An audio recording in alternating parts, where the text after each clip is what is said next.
ಪಾದಯಾತ್ರೆ ಬಗ್ಗೆ ನಿನ್ನೆ ತಾವು ಅಸಮಾಧಾನವನ್ನು ವ್ಯಕ್ತಪಡಿಸಿದ್ರಿ. ಪ್ರೀತಮ್ ಗೌಡ ಕೂರಿಸಿಕೊಂಡಿದ್ದ ಸಭೆ ನಾವು ಹಾಜರಾಗಲ್ಲ. ಇವತ್ತು ತಮ್ಮನ್ನ ಮನವೊಲಿಸುವ ಸಭೆ ಕೂಡ ನಡೆದಿತ್ತು. ಕೆಲವು ಸಣ್ಣ ಪುಟ್ಟ ಘಟನೆಗಳ ವಿಷಯದಲ್ಲಿ ಎಲ್ಲ ರೀತಿ ಮುಕ್ತವಾಗಿ ಚರ್ಚೆ ಮಾಡಿದ್ವಿ. ಇವತ್ತು ನಾನು ಏನು ಉದ್ದೇಶ ಇಟ್ಟುಕೊಂಡು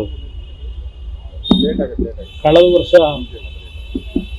ಬಿಜೆಪಿ ಮತ್ತು JDS ಎರಡೂ ಪಕ್ಷಗಳು ಒಟ್ಟಾಗಿ ಒಂದಾಗಿ ಹೋಗಬೇಕು ಅನ್ನೋದು ನಮ್ಮ ನಿಲುವೇನು ಇಟ್ಟುಕೊಂಡಿದ್ದು. ಆ ನಿಲುವಿನಲ್ಲಿ ಯಾವುದೇ ರೀತಿಯಲ್ಲೂ ಒಂದು ಸಣ್ಣ ಲೋಪಗಳಾಗಬಾರ್ದು ಅಂತಕ್ಕಂಥದ್ದು ನಮ್ಮ ಅಭಿಪ್ರಾಯ. ಈಗಲೂ ಅದೇ ಅಭಿಪ್ರಾಯ, ಹಿಂದೆನೂ ಅದೇ ಅಭಿಪ್ರಾಯ, ಮುಂದೆನೂ ಅದೇ ಅಭಿಪ್ರಾಯ. ಆ ನಿಟ್ಟಿನಲ್ಲಿ ಮುಕ್ತವಾಗಿ ಕೆಲವು ವಿಷಯ ಚರ್ಚೆ ಮಾಡಿದ್ದೇವೆ. ಎಲ್ಲ ಸುಗಮವಾಗಿ ಬಗೆಹರಿದೆ. ಪಾದಯಾತ್ರೆ ಬಗ್ಗೆ ನಿನ್ನೆ ತಾವು ಅಸಮಾಧಾನವನ್ನು ವ್ಯಕ್ತಪಡಿಸಿದ್ರಿ.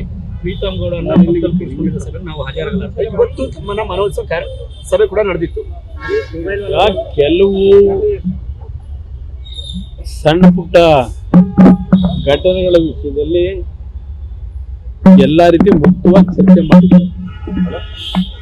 ಇವತ್ತು ನಾನು ಏನು ಉದ್ದೇಶ ಇಟ್ಟುಕೊಂಡು ಕಳೆದ ವರ್ಷ ಬಿಜೆಪಿ ಮತ್ತು JDS ಎರಡೂ ಪಕ್ಷಗಳು ಒಟ್ಟಾಗಿ ಒಂದಾಗಿ ಹೋಗಬೇಕು ಅನ್ನೋದು ನಮ್ಮ ನಿಲುವೇನು ಇಟ್ಟುಕೊಂಡಿದ್ದು. ಆ ನಿಲುವಿನಲ್ಲಿ ಯಾವುದೇ ರೀತಿಯಲ್ಲೂ ಒಂದು ಸಣ್ಣ ಲೋಪಗಳಾಗಬಾರ್ದು ಅಂತಕ್ಕಂಥದ್ದು ನಮ್ಮ ಅಭಿಪ್ರಾಯ. ಈಗಲೂ ಅದೇ ಅಭಿಪ್ರಾಯ, ಹಿಂದೆನೂ ಅದೇ ಅಭಿಪ್ರಾಯ, ಮುಂದೆನೂ ಅದೇ ಅಭಿಪ್ರಾಯ. ಆ ನಿಟ್ಟಿನಲ್ಲಿ ಮುಕ್ತವಾಗಿ ಕೆಲವು ವಿಷಯ ಚರ್ಚೆ ಮಾಡಿದ್ದೇವೆ. ಎಲ್ಲ ಸುಗಮವಾಗಿ ಬಗೆಹರಿದೆ.